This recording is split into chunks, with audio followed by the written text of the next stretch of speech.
주님의 부르심 앞에 떨리는 마음으로 섭니다. 오늘 이 밤도 우리의 모든 것을 아시는 주님 앞에 나온 주님의 백성들을 주님 긍휼히 여겨 주시옵고 주님의 뜻만이 선명히 드러나는 이 밤 되게 하여 주시옵소서. 주님이 온전히 일하시고 은혜에 충만히 잠기는 이 밤 되길 기대하며 우리 주 예수 그리스도의 이름으로 기도드립니다. 아멘. 예, 오늘 함께 살펴보고 은혜 받을 하나님의 말씀은 요나서 4장 1절에서 11절 말씀입니다. 구약 성경 요나서 4장 1절에서 11절 말씀. 한 절씩 교독하시고 마지막 11절은 합독하겠습니다. 자, 찾으신 줄 알고 제가 먼저 1절 읽겠습니다. 요나가 매우 싫어하고 성내며 여호와께 기도하여 이르되 여호와여 내가 고국에 있을 때에 이러하겠다고 말씀하지 아니었나이까. 그러므로 내가 빨리 다시스로 도망하였사오니 주께서는 은혜로우시며 자비로우시며 노하기를 더디하시며 이내가 크시사 뜻을 돌이켜 재앙을 내리지 아니하시는 하나님이신 줄을 내가 알았음이니이다. 여호와여 원하건대 이제 내 생명을 거두어 가소서. 사는 것보다 죽는 것이 내게 나음이니이다 하니 여호와께서 이르시되 내가 성내는 것이 옳으냐 하시니라. 요나가 성읍에서 나가서 그 성읍 동쪽에 앉아 거기서 자기를 위하여 초막을 짓고 그 성읍에 무슨 일이 일어나는가를 보려고 그 그늘 아래에 앉았더라. 하나님 여호와께서 박넝쿨을 예비하사 요나를 가리게 하셨으니 이는 그의 머리를 위하여 그늘이 지게 하며 그의 괴로움을 면하게 하려 하심이었더라. 요나가 박넝쿨로 말미암아 크게 기뻐하였더니 하나님이 벌레를 예비하사 이튿날 새벽에 그 박넝쿨을 갉아먹게 하심에 시드니라. 해가 뜰 때에 하나님이 뜨거운 동풍을 예비하셨고 해는 요나의 머리에 쪼임에 요나가 혼미하여 스스로 죽기를 구하여 이르되 사는 것보다 죽는 것이 내게 나으니이다 하니라. 하나님이 요나에게 이르시되 내가 이 박넝쿨로 말미암아 성내는 것이 어찌 옳으냐 하시니 그가 대답하되 내가 성내어 죽기까지 할지라도 옳으니이다 하니라.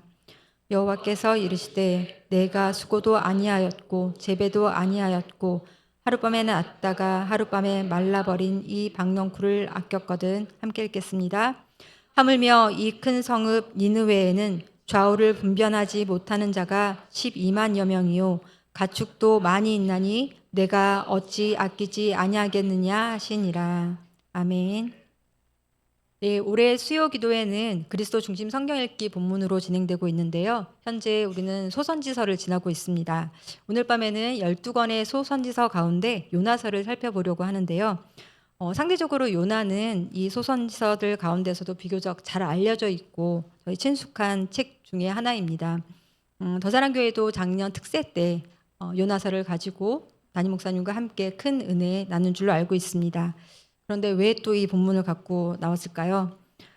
먼저는 우리의 상황이 오늘 또 달라질 수 있기 때문이고요. 그래서 또 새로운 관점으로 볼 수 있겠고, 또 하나는 우리가 한 번 들었다고 다 그대로 지키나요? 그렇게 반복해서 들려주시는데도 사실 우리는 달라지지 않았기 때문에 또 들어야 할 말씀일 수도 있겠습니다.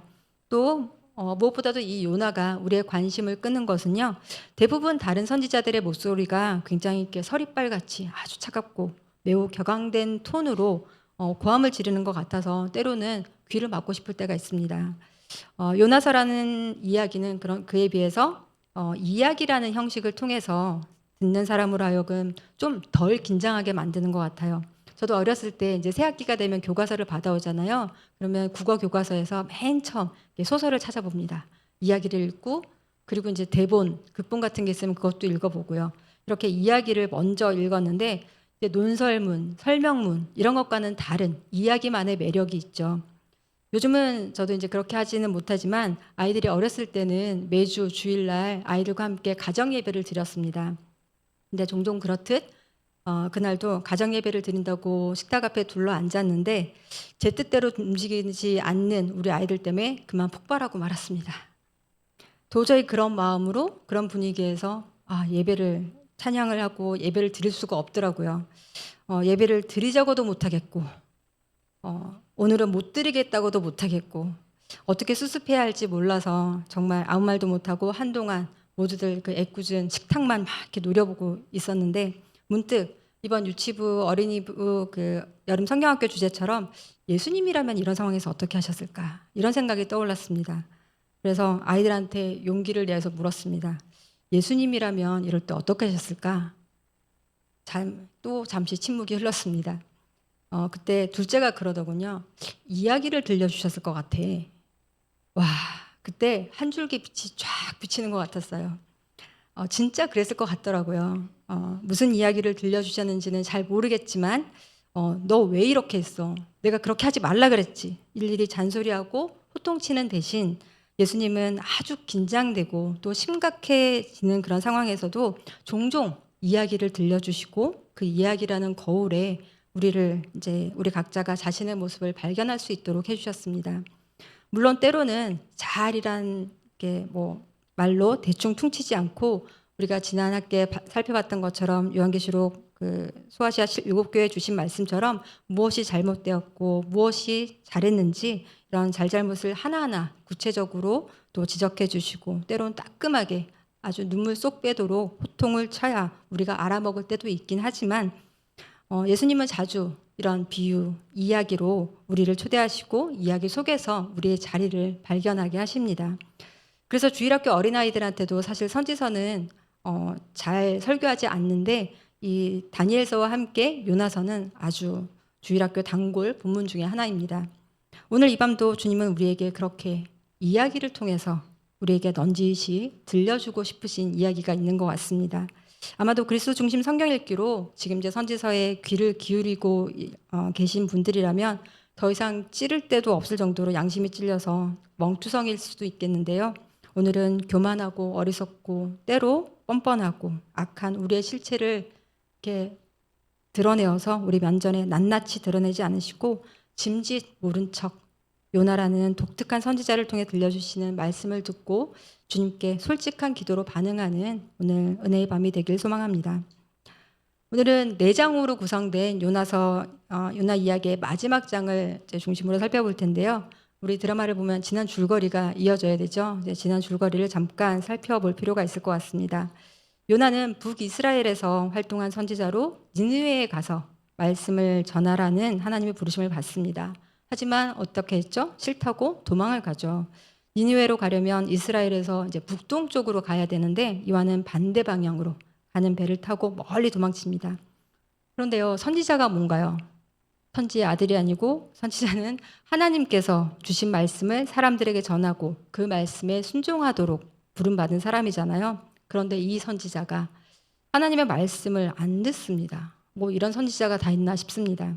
그런데 재밌는 건 마침 다시스로 가는 배가 배를 만난 거예요.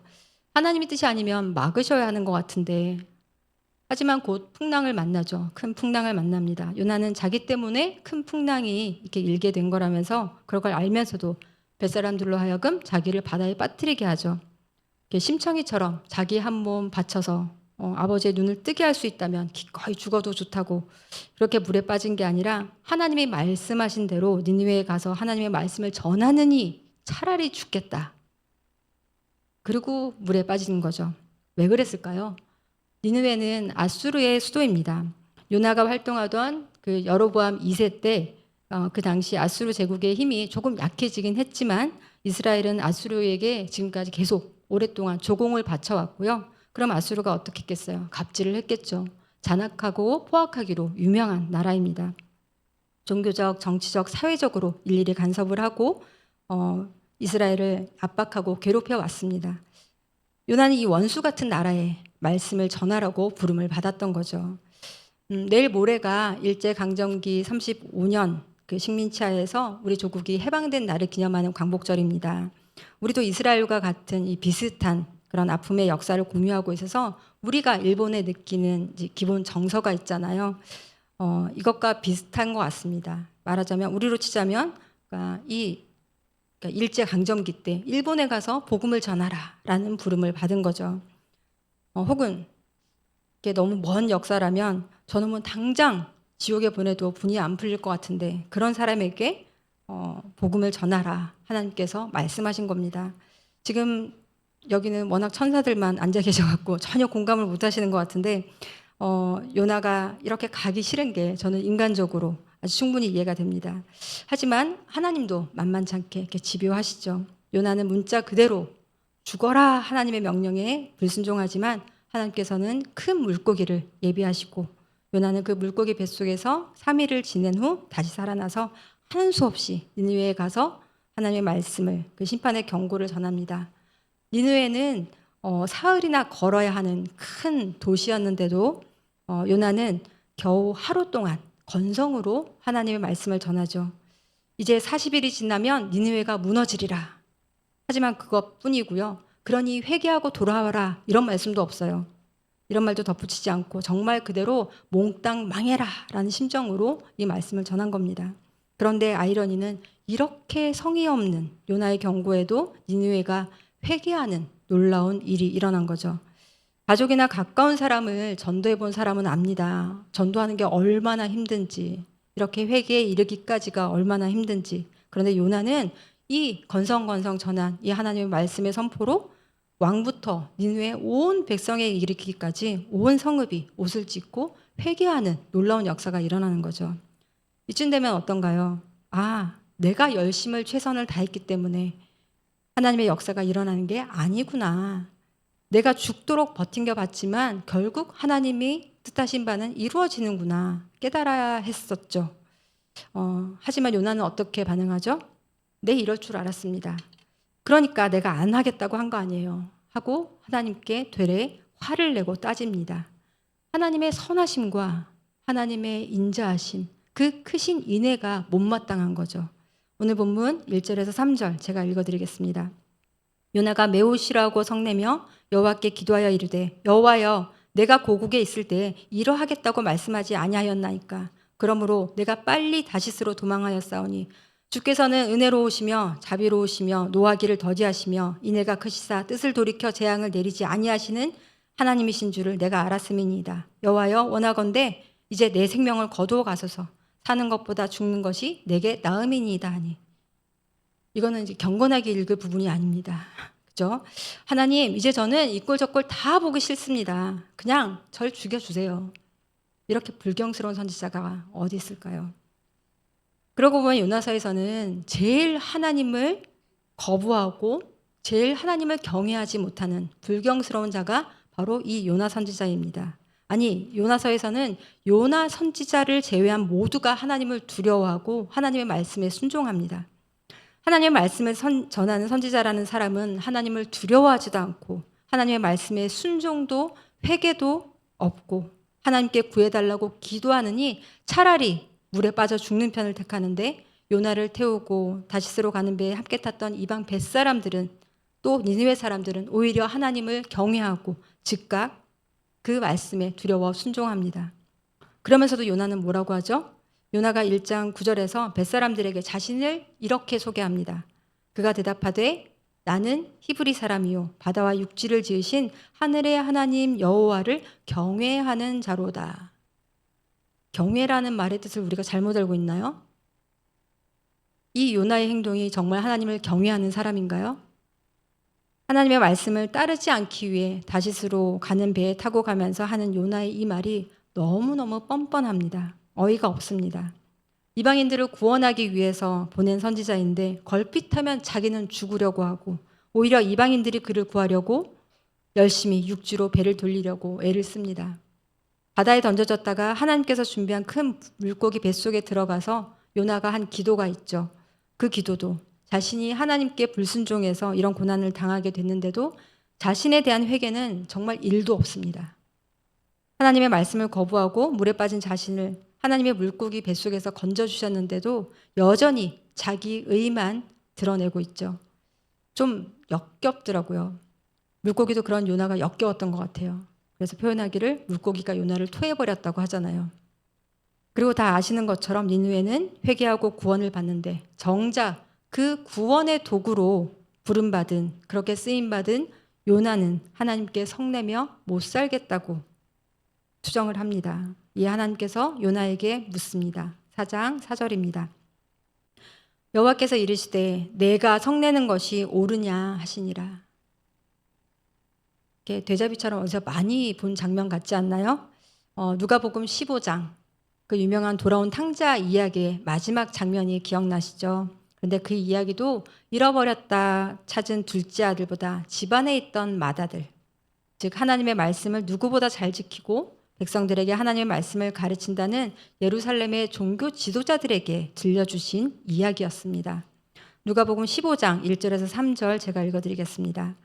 모든 세리와 죄인들이 말씀을 들으러 가까이 나아오니 바리새인과 서기관들이 수군거려 이르되 이 사람이 죄인을 영접하고 음식을 같이 먹는다 하더라. 예수께서 그들에게 이 비유로 이르시되, 그들이 누군가요? 바로 수군거리던 바리새인과 서기관들입니다. 종교 지도자들이죠. 그리고 이어서 우리가 잘 아는 100마리 양 중 한 마리 잃어버린 양, 그리고 10드라크마 중 잃어버린 한 드라크마를 찾는 이야기, 그리고 두 아들 중 잃어버렸던 한 아들을 되찾은 이야기를 들려주시는데, 이 이야기는 바로 세리와 죄인들을 용납하시는 예수님을 향해서 수군거리던, 비난하던 바리새인과 서기관들에게 들려주신 이야기였습니다. 이 요나의 이야기도 마찬가지인 것 같습니다. 요나를 통해서 니느웨에 대한 회개와 용서를 전하지만 실상은 요나야말로 하나님의 말씀이 전해져야 할 선교지였던 것입니다. 하나님의 말씀은 니느웨에 전달되기 전에 먼저 요나가 들었어야 했습니다. 하지만 요나는 하나님의 말씀을 듣고 뉘우치기는커녕 들은 채 만 채 니느웨 사람들이 기어이 죄를 짓고 망한 꼴을 보겠다. 그리고 니느웨 성읍 동편에 초막을 짓고 지켜봅니다. 하나님은 그런 요나에게 몇 가지를 준비해서 이제 보내시는데요. 이를테면 하나님의 체험학습입니다. 먼저 요나가 나뭇가지로 얼기설기 엮어놓은 초막에 박넝쿨을 자라게 하십니다. 그리고 넓은 이파리를 가진 박넝쿨로 초막을 뒤덮어서 시원한 그늘을 만들어 주시니까 요나는 이 박넝쿨 때문에 크게 기뻐합니다. 요나서에서 요나가 기뻐하는 건 여기가 유일무이합니다.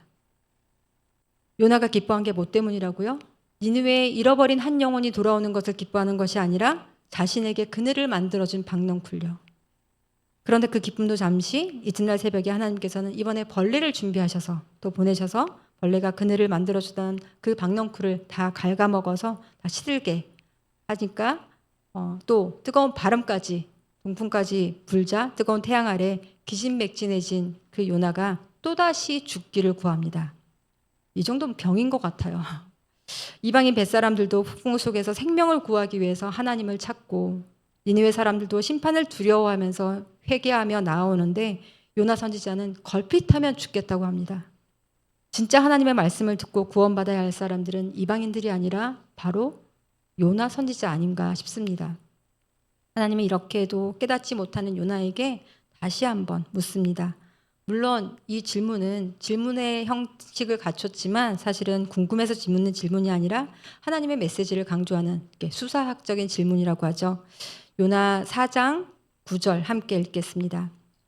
하나님이 요나에게 이르시되 내가 이 박넝쿨로 말미암아 성내는 것이 어찌 옳으냐 하시니 그가 대답하되 내가 성내어 죽기까지 할지라도 옳으니이다 하니라. 바득바득 발악하는 요나의 모습이 보이죠. 자기 의로 똘똘 뭉친 요나는 곧 죽어도 자기가 옳답니다. 니느웨는 죽어야 마땅하다. 아주 살기 등등합니다.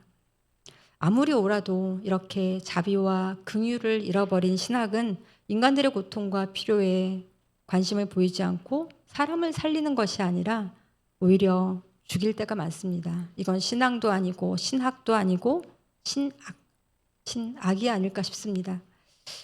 큰 배와 뱃사람들, 큰 물고기와 바다, 큰 성 니느웨와 회개하는 이방 백성, 그것도 모자라 박넝쿨과 작은 벌레까지 온 만물을 동원해서 이 요나 하나를 설득하시고자 하는 하나님의 시도 참 무모해 보이죠. 이 무슨 시간 낭비, 에너지 낭비인가 싶습니다.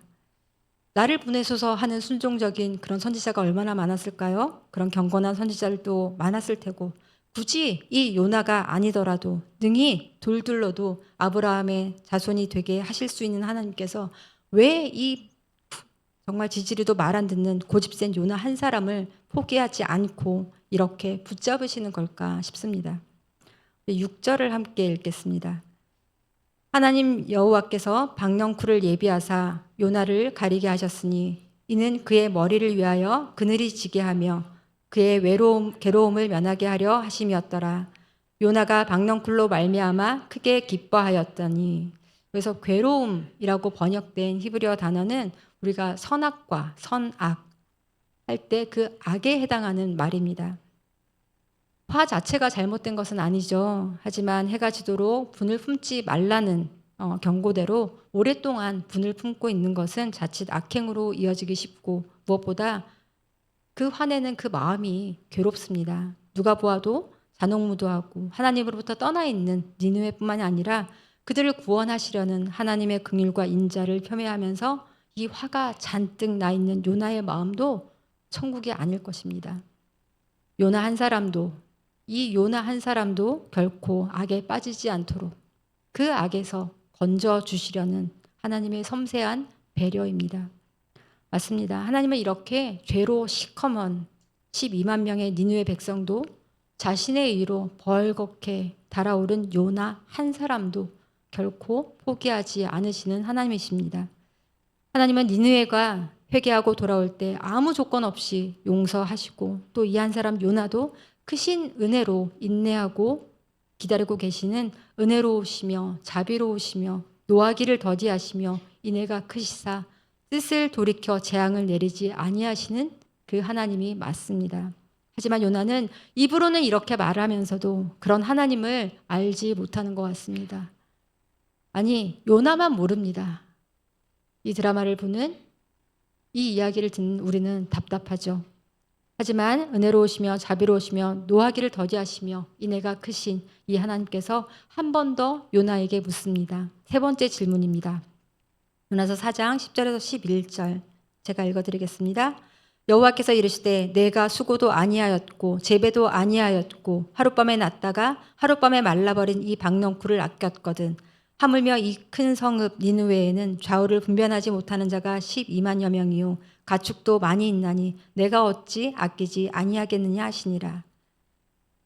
요나서는 이렇게 하나님께서 요나에게 하신 질문으로 끝이 납니다. 마치 연극이 끝나고요. 배우들이 나와서 객석에 앉아있는 관객들에게 말을 건네는 것처럼 요나와 그리고 그 이야기를 듣는 우리 모두에게 이 이야기의 결말을 함께 얘기해 보자고 문을 활짝 열어놓습니다. 마치 강 건너 불구경하듯 텔레비전이나 핸드폰으로 드라마 시청하듯 이제 때론 이렇게 혀를 끌끌 차기도 하고 또 손가락질하면서 비웃으면서 이렇게 제3자의 이야기처럼 먼 발치에서 이야기를 편안히 듣고 있다가 이 갑작스런 결말, 이렇게 열린 결말에 우리는 좀 당황스럽습니다. 요나가 어떻게 했을까? 우리가 요나라면 어떻게 했을까라는 이 예기치 않은 질문에 우리는 당황스럽고 또 뜨끔합니다. 우리 안에도 때론 하나님의 낯을 피해 하나님을 외면하거나 혹은 아주 대담하게 하나님께 따지고 드는 성난 요나를 발견하게 되거든요. 아니 사실 이야기 속의 요나의 모습에서 이미 우리 자신의 모습을 종종 발견했는지도 모릅니다. 다른 사람들에게는 옳다고 옳지 않다고 핏대를 올려 비판하면서 정작 내게 맡기신 하나님의 일은 회피하고 내게 주신 하나님의 말씀은 애써 순종하지 않으려고 말씀에서 멀리 도망가는 요나.